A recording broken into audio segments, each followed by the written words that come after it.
Hi all ജിൻസ് കോക്ക് Joker ഫോലി അഡു ഫ്രഞ്ചാണ്. മാഡ്നസ് ബിറ്റ്വീൻ ടു എന്നാണ് ഇംഗ്ലീഷിൽ അർത്ഥം. Todd Phillips, Joaquin Phoenix, Lady Gaga, പിന്നെ വേറെ കുറേ പേരുണ്ട്. ജോക്കർ എല്ലാവരും കണ്ട ഒരു സിനിമയായിരിക്കും. ടോഡ് ഫിലിപ്സിൻ്റെ തന്നെ ഇതിൻ്റെ ആദ്യ ഭാഗം. അതിനെക്കുറിച്ച് മുൻപ് അത് ഇറങ്ങിയ സമയത്ത് 2019 ട്രിപ്പിങ്ങിൽ ഞാൻ ചെയ്ത ഒരു വീഡിയോ ഉണ്ട്. അത് യൂട്യൂബിലില്ല, അത് ഞാൻ ഇതിൻ്റെ ലാസ്റ്റ് ചേർക്കാം. അതുകൊണ്ട് ആ ജോക്കറിനെ കുറിച്ച് ഞാൻ വീണ്ടും പറയുന്നില്ല. സിനിമ ആരംഭിച്ച് സ്റ്റാച്യൂട്ടറി വാർണിംഗ് കഴിഞ്ഞ ഉടനെ തന്നെ കാർട്ടൂണിൽ വന്നിട്ട് നമ്മുടെ ജോക്കർ സിഗരറ്റ് വലിക്കുകയാണ്. അത് തന്നെ ഭയങ്കര ഒരു കോൺട്രഡിക്ഷനായിരുന്നു. അവിടെ തുടങ്ങുന്നു സിനിമ. ടെക്നിക്കലി ടോപ്പ് നോസ് പറഞ്ഞു കഴിഞ്ഞാൽ ടെക്നിക്കൽ ക്വാളിറ്റി കൊണ്ട് മാത്രമല്ല, ഓരോ ഫ്രെയിംസും ആ ഫ്രെയിംസ് വെച്ചിരിക്കുന്നത് അതിൻ്റെ ഒരു ഈസ്തറ്റിക് വാല്യൂ എന്ന് പറഞ്ഞു കഴിഞ്ഞാൽ ഭീകരമാണ്. അതിനുവേണ്ടി മാത്രം ഈ സിനിമ ഒരു വട്ടം കാണാം. തുടക്കത്തിൽ ജയിലിലെ ആ സീൻ മുതൽ ഹാക്കിൻ ജോക്കർ നടന്നു വരുന്ന ആ ഒരു ഷോട്ട്, റെയിൻ ഷോട്ട്, അതിലെ കോൺട്രാസ്റ്റ്, അങ്ങനെ പോകുന്ന ഇതിൻ്റെ ലൈറ്റിങ്, കളറിങ് ഗംഭീര പരിപാടിയാണ്. പിന്നെ ഓഫ് കോഴ്സ് സൗണ്ട് ഓൾസോ. അതുപോലെ തുടക്കം തന്നെയുള്ള മറ്റൊരു സീനാണ് ജോക്കറിനെ ഷേവ് ചെയ്യുന്നൊരു സീനുണ്ട്. ആ ഷേവിങ് സീൻ കഴിഞ്ഞിട്ടാണ് ആ ഷേവിങ്ങിൻ്റെ എൻഡിൽ ഒരു ബ്ലീഡിങ് വന്നിട്ട് ആ സ്മൈലിലേക്ക് കണക്റ്റ് ആവുന്നത്. അങ്ങനെ ടൈറ്റിൽ വരെ ഇങ്ങനെ പോവുകയാണ്. ഗംഭീര മൂഡാണ് എനിക്ക് പേഴ്സണലി തുടക്കം മുതൽ കിട്ടിക്കൊണ്ടിരുന്നത്. അവിടേക്ക് നമ്മുടെ ഹാർലി ക്വിൻ, ലേഡി ഗാഗയുടെ ക്യാരക്ടർ വരുവാണ്. ഇതിൻ്റെ ടൈറ്റിലിൽ പറഞ്ഞിരിക്കുന്ന പോലെ മാഡ്നസ് ബിറ്റ്വീൻ ടു, അതായത് ഒരു delusional madness shared by two people by close association എന്നൊക്കെ പറയുന്ന രീതിയിൽ ഇവർ തമ്മിലുള്ള ആ ഒരു ക്ലോസ് അസോസിയേഷൻ്റെ മാഡ്നസ്സും ആ ഒരു ഡിലൂഷനും അതിന് പുറത്തുണ്ടാകുന്ന അവരുടെ വിചാരങ്ങളും ഫാൻറ്റസീസ് എന്ത് വേണേൽ പറയാം, അങ്ങനെ പോകുന്ന ഒരു പ്രത്യേകതരം അവരുടേതായിട്ടുള്ള ഒരു വേൾഡാണ് പിന്നീട് നമ്മളെ കാണിക്കുന്നത്. അവിടെയാണ് ഇത് വരുന്നത്, ഈ മ്യൂസിക്കൽ കോൺവെർസേഷൻ. ഇതൊരു മ്യൂസിക്കൽ സൈക്കോളജിക്കൽ ഡ്രാമ എന്നൊക്കെ പറയാം. ചുരുക്കി പറഞ്ഞു കഴിഞ്ഞാൽ ഒരു മ്യൂസിക്കൽ ഡ്രാമയായിട്ടാണ് പിന്നീട് അങ്ങോട്ട് ഫീൽ ചെയ്യുന്നത്. കാരണം ഇത്തരം ആഖ്യാന രീതി പണ്ട് കാലം മുതലേ ഉണ്ട്. ഇപ്പോൾ സൗണ്ട് ഓഫ് മ്യൂസിക് മുതൽ, സൗണ്ട് ഓഫ് മ്യൂസിക് എന്ന് അടിച്ചു മാറ്റിയാണ് നമ്മുടെ ടെൻഡർ കിങ് തന്നെണ്ണം താനെണ്ണം ഉണ്ടാക്കി വിട്ടത് പണ്ട് യാത്രയിൽ മമ്മൂട്ടിയുടെ. അപ്പോൾ സൗണ്ട് ഓഫ് മ്യൂസിക് മുതൽ ഈ അടുത്തിറങ്ങിയ വെന്ത് തരേണ്ടത് കാട് നമ്മുടെ GVMൻ്റെ അതിൽ വരെ ഇത്തരത്തിലുള്ള സീക്വൻസസ് ഉണ്ടായിട്ടുണ്ട്. അത്തരം സീക്വൻസസ് നല്ല രീതിക്ക് ആസ്വദിക്കുന്ന ഒരു പേഴ്സണലി ആസ്വദിക്കുന്ന ഒരു പ്രേക്ഷകനാണ് ഞാൻ. പക്ഷേ ഇതിനകത്ത് വന്ന സമയത്ത് എന്താണെന്ന് വെച്ച് കഴിഞ്ഞാൽ ഈ പടത്തിൻ്റെ ഞാൻ പറഞ്ഞ ഈ തുടക്കത്തിലുള്ള ആ ഒരു ജോക്കറിൻ്റെ ആ ഒരു ഡാർക്ക് മൂഡ് മാറിയിട്ട് ഇത് വരുന്ന സമയത്ത് പിന്നെ ഇതൊരു ഒരു സംഗീത നാടക പരിപാടിയായിപ്പോയി. അതായത് ജോക്കർ കണ്ടിട്ട് അതിൻ്റെ റിവ്യൂ ഞാൻ പറഞ്ഞത് ആർട്ട് ഓഫ് വയലൻസ് എന്ന് പറഞ്ഞത്. വയലൻസ് ഇത്രയും ആർട്ടിസ്റ്റിക്കായിട്ട് ഇത്രയും ഈസ്തറ്റിക്കലി വയലൻസ് കാണിച്ച മറ്റൊരു സിനിമ ഉണ്ടാവില്ല.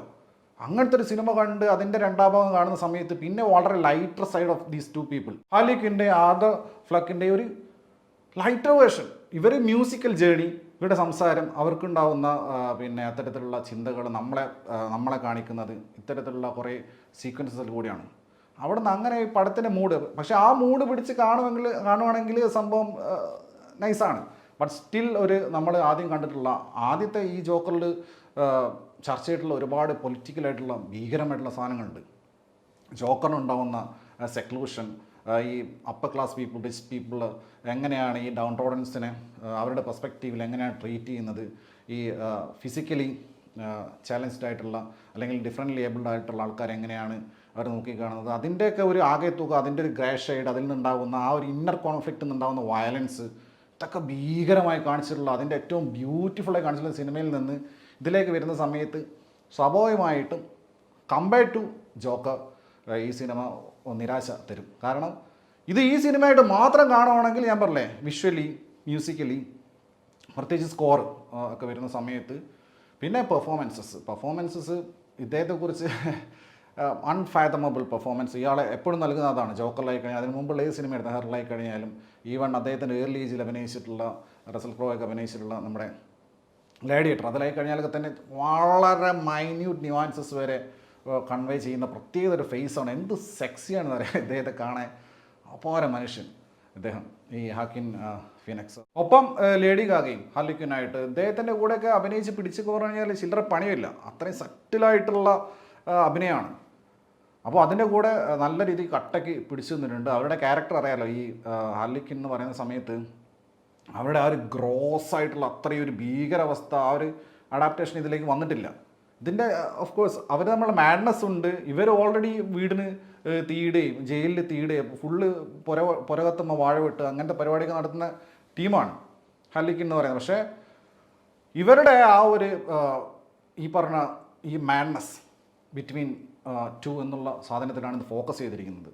അപ്പോൾ അതിൽ മ്യൂസിക്കലായിട്ടുള്ള ആ ഒരു പിന്നെ താളത്തിൽ ഇങ്ങനെ ഇടയ്ക്കിടയ്ക്ക് ഇങ്ങനെ പാട്ട് വന്നു പോകും. അത് അനോയിങ് ആയിട്ട് ഫീൽ ചെയ്യാം. ബട്ട് പേഴ്സണലി അതെനിക്ക് ഓടത്തിൽ പോയിട്ടുണ്ട് എന്നുള്ളതാണ്. പിന്നെ ഇതൊരു സംഗീത നാടകമായി തോന്നാനുള്ള മറ്റൊരു പ്രധാന കാരണം എന്ന് പറയുന്നത് ഇതിൽ ഔട്ട്ഡോർ വളരെ കുറവാണ്. ഈ ആക്കമസയിലോ അതുപോലെ തന്നെ കോർട്ട് റൂമാണ് കൂടുതലായിട്ടുള്ളത്. വേറെ 1-2 വട്ടം ഇദ്ദേഹത്തെ അങ്ങോട്ടും ഇങ്ങോട്ടും കൊണ്ടുപോകുന്ന കാറിൽ കൊണ്ടുപോകുന്ന ഷോട്ടല്ലാതെ വേറൊരു പരിപാടിയില്ല. അപ്പോൾ അതിൻ്റെ ഒരു കാര്യം കൂടെ ഉണ്ട് ഇതിനകത്ത്. ഇങ്ങനെയാണ് അതിനിടയ്ക്ക് മൊത്തം വട്ട് പിടിച്ചിരിക്കുന്നതിൻ്റെ ഇടയ്ക്ക് ഈ സിനി പോലീസിന് വട്ട് പിടിച്ചു തോന്നുന്നു 2 വട്ടം ഇൻ്റർമിഷനൊക്കെ. ആദ്യം ഒരു ഇൻ്റർമിഷൻ അവരുടെ സ്വന്തമായിട്ടൊരു ഇൻ്റർമിഷൻ, പിന്നെ മറ്റേ ഇത് സിഗരറ്റ് വലിച്ച് മറ്റേ ചൈനീ ഗുഡ്ക മറ്റേ സർദ പാൻ ബ്രാഗ് ഇതൊക്കെ വെച്ചിട്ട് മറ്റേത് വരുന്ന ആളത് വേറെയും 2 വട്ടമൊക്കെ എന്തിരുടെ എന്നുള്ളൊരവസ്ഥയിൽ പോയി. ഇതാണ്. പിന്നെ climax was abrupt also low. അതെനിക്ക് പെട്ടെന്ന് ഒരു അങ്ങനെ അവസാനിപ്പിച്ച പോലെ അങ്ങ് തോന്നി. മേ ബി ഇതിൻ്റെ അടുത്ത വരുമായിരിക്കാം. ആസ് എ ഹോൾ ടോഡ് ഫിലിപ്സിൻ്റെ തന്നെ ജോക്കർ ക്ലാസിക് ആയിട്ടുള്ള ഒരു സിനിമ അവിടെ കിടക്കുന്ന സമയത്ത് ഇത് സ്വാഭാവികമായിട്ടും ഒരു സാധാരണ ചിത്രമായിട്ടാണ് എനിക്ക് ഫീൽ ചെയ്തിട്ടുള്ളത്. ഒരിക്കലും ഒരു മോശം ചിത്രമായിട്ട് തോന്നിയിട്ടില്ല താൻ.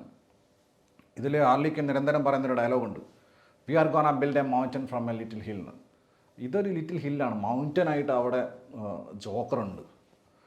അതുപോലെ ഇതിൽ ഇദ്ദേഹത്തിൻ്റെ ഒരു സൈക്കോളജിക്കൽ റീഡിംഗ് ആണ്, ഇദ്ദേഹത്തിൻ്റെ മൈൻഡിൻ്റെ ഒരു സൈക്കോളജിക്കൽ റീഡിംഗ് ആണ് വിത്ത് പാട്ട്. മറ്റേത് വേറെ അത് വേറെ സാധനം. പണ്ട് ഞാൻ ചെയ്ത വീഡിയോ ഞാൻ ഇതിൻ്റെ കൂടെ അറ്റാച്ച് ചെയ്യാം. അന്ന് റിവ്യൂ ആയിട്ട് അങ്ങനെ സീരിയസ് ആയിട്ട് പറഞ്ഞൊന്നുമല്ല. ഇത് കണ്ട ജോക്കർ കണ്ട 2019 കണ്ട ഹാങ് ഓവറിൽ കാറിൽ കയറിയിട്ട് അങ്ങനെ ഒരു ട്രിപ്പിങ്ങിൽ അങ്ങ് പറഞ്ഞതാണ്. യൂട്യൂബിൽ ഇല്ലാത്തതുകൊണ്ട് ഞാൻ വെറുതെ ഒരു രസത്തിന് ഇവിടെ ചേർക്കുന്നതെന്ന് മാത്രം. I put a smile on my face. Hi all, this is Cock. Joker കണ്ടു. Joker Joaquin Phoenix. നമ്മൾ കുറേ ജോക്കേഴ്സിനെ കണ്ടിട്ടുള്ളതാണ്. അതിൽ ലെജൻഡറി ഹീത്ത് ലെഡ്ജറുടെ ജോക്കർ നമ്മൾ കണ്ടിട്ടുള്ളതാണ്. പക്ഷെ റാക്കിൻ ഫിനിക്സിന്റെ ജോക്കർ എന്ന് പറയുന്നത് ഒരു 1.5 ജോക്കറാണ്. ആ ഒരു ക്യാരക്ടർ എന്ന് പറഞ്ഞാൽ ഒരു ക്യാരക്ടർ എടുത്ത് അമ്മാനാടുക. അതൊരു ക്യാരക്ടർ തന്നെ ഫോക്കസ് ചെയ്തിട്ട് ആ ഒരു സിനിമ പൊളിക്കുക പറഞ്ഞു കഴിഞ്ഞാൽ 1.5 പൊളി. ആ തിയേറ്ററിൽ നിന്ന് കാണാൻ കേട്ടോ. ചില മൂഡൊക്കെ ഉണ്ടല്ലോ, പിള്ളേരുടെ ഭാഷയിൽ പറഞ്ഞ വൈബ്, ഒരു അന്യായ വൈബ്, ഒരു രക്ഷയില്ല. റാക്കിൻ ഫീനിക്സ് ഒരു അന്യായ സംഭവമായി മാറിക്കഴിഞ്ഞു. പുള്ളിയെ ഞാൻ നമ്മുടെ റസൽ ക്രോയുടെ പടയതായ പേര് മറന്നുപോയി. നമ്മുടെ പടമില്ലേ റസൽ ക്രോയുടെ ഗ്ലാഡിയേറ്റർ അതിലേ നമ്മൾ നോട്ട് ചെയ്തുകൊണ്ട് തന്നെ ഹെയർ കണ്ടു. പിന്നെ ഇപ്പോഴിതാ കാണുന്നത്. അതിനിടയ്ക്ക് കുറെ പടക്ക പുള്ളി അഭിനയിച്ചെന്ന് പറയുന്നു. എന്തായി കഴിഞ്ഞാൽ ഒരു രക്ഷയില്ല. ഞാൻ ഈ പടം കണ്ടപ്പോഴേ ഞാൻ ആലോചിച്ചു, നമ്മുടെ മലയാളത്തിലൊക്കെ ഇങ്ങനെ പടം എടുക്കുവാണെങ്കിൽ who will do such A character, അങ്ങനെ റോൾ ആര് ചെയ്യും? ഫസ്റ്റ് എന്റെ മൈൻഡിൽ വന്ന ഭരത് ഗോപിയാണ്. ഭരത് ഗോപി എന്ന് പറയാലോ, legendary actor, such A genius. പുള്ളി ഇപ്പോൾ ഇല്ല, മരിച്ചുപോയി. പുള്ളിയുടെ മകനെ നിങ്ങൾക്കറിയാം, മുരളി ഗോപി, റൈറ്ററാണ്, ആക്ടറാണ്. അപ്പോ ഭരത് ഗോപിക്കൊക്കെ ചെയ്യാൻ പറ്റുമായിരിക്കും അല്ലേ? പിന്നെ ലാലേട്ടനെ കൊണ്ടും പറ്റൂല, പറ്റൂല. മമ്മൂക്കനെ കൊണ്ടും പറ്റൂല, വേറെ ആരെയും കൊണ്ടും പറ്റൂല. പിന്നെ ഞാൻ ഒരു വൈൽഡായിട്ട് തിങ്ക് ചെയ്തപ്പോൾ എനിക്ക് തോന്നിയ ഫഹദ് ഫാസിൽ ഇപ്പം ഉള്ള ലെവലിൽ ന്യൂജൻ അല്ലെങ്കിൽ നമ്മുടെ കറന്റ്ലി അവൈലബിൾ ഉള്ള ആക്ടേഴ്സിലെ ഫഹദ് ഫാസിൽ ചെയ്യായിരിക്കും. ഒരു പക്ഷേ അപ് ടു എ ലിമിറ്റ് അതേപ്പുറമൊന്നും പറ്റും തോന്നില്ല. അപ്പോഴൊക്കെയാണ് നമ്മളുടെ ഒരു ബലഹീനത.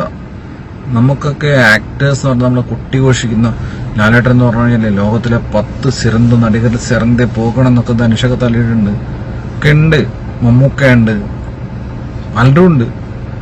പക്ഷെ എന്താ ഒരു ആക്ടിങ്, ഒരു മെത്തേഡ് ആക്ടിങ്, അല്ലെങ്കിൽ റാക്കിൻ ഫീനിക്സ് ഒക്കെ ചെയ്ത ലെവല് ജോക്കറെ കണ്ടു നോക്ക് നിങ്ങള്. എന്തൊരു മനുഷ്യ, എന്താ ചെയ്യുന്നത്, അയാളുടെ ബോഡി, അയാളുടെ face, dialogue delivery, expressions, costumes, കഥാപാത്രമായിട്ട് അങ്ങനെ ഹീത്ത് ലെഡ്ജറെ വിട്, ഞാൻ പറയുന്നില്ല, പറയേണ്ട കാര്യമില്ല. പക്ഷെ നോക്ക്, ഇങ്ങനെയൊക്കെ ചെയ്യാൻ നമുക്ക് ആരാ ഉള്ളേ? നിങ്ങളൊന്ന് ആലോചിച്ച്, നമുക്ക് ആരാ ഉള്ളേ? ആരുമില്ല. ചെയ്ത അത്ര. പിന്നെ എന്നാ വെച്ച് കഴിഞ്ഞാല് കുറെ ആൾക്കാർ കൊല്ലാനൊക്കെ ഇറങ്ങും. ലൈഫിലെല്ലാം നഷ്ടപ്പെട്ടെല്ലാം ഓമ്പി ഒന്നിനും വയ്യാതെ, അല്ലെങ്കിൽ എല്ലാവരും അവഹേളിക്കപ്പെട്ട് ഒരു കച്ചിത്തുരുമ്പില്ലാതെ നൈസായിട്ട് ഓമ്പിപ്പോയ ആൾക്കാർ, അവര് ഇതുപോലെയൊക്കെ ആയിക്കഴിഞ്ഞാൽ ഈ സിനിമയെ നമ്മൾ കുറ്റം പറയേണ്ടി വരും. അമേരിക്കയിലൊക്കെ പ്രശ്നം ഓൾറെഡി തുടങ്ങിയെന്ന് തോന്നുന്നു. എന്നാൽ ഈ പടം കണ്ടു കഴിഞ്ഞ് ഒരു മൈൻഡ് ഒരു ലെവലിൽ പോകും കേട്ടോ. പിന്നെ സിനിമ കണ്ട് അങ്ങനെ റിയൽ ലൈഫിൽ കാണിക്കുന്ന വണ്ടന്മാരെ കുറിച്ചല്ല പറയാം. എന്നിരുന്നാൽ കൂടെ ഈവൻ ദോ ഇതുപോലത്തെ പടങ്ങളൊക്കെ സെറ്റായിട്ട് ഇറങ്ങിക്കഴിഞ്ഞാൽ പണിയാണ്. പിള്ളേർക്ക് അങ്ങോട്ട് കയറും, തലയിൽ കയറും. ചിലപ്പോൾ ഇങ്ങനെ ഇതുപോലെ കൊല്ലുന്നൊക്കെ എന്നെ ആർട്ട് ഓഫ് കില്ലിങ് എന്നൊക്കെ പറയുന്നുണ്ട്. കൊല്ലുന്നൊക്കെ എന്നെ രസമോ, ഇങ്ങനെ കൊല്ലാൻ പറ്റും ആൾക്കാരെ. പൊള്ളി എന്തായി കഴിഞ്ഞാലും Joker is a perfection. Heath ലെഡ്ജറുടെ ജോക്കർ നമുക്ക് മാതൃകയായിട്ടുണ്ട്. Still it's beyond, it's a perfection. Nothing is perfect എന്ന് നമ്മൾ പറയും, ബട്ട് ഇറ്റ്സ് പെർഫെക്റ്റ് ജോക്കർ.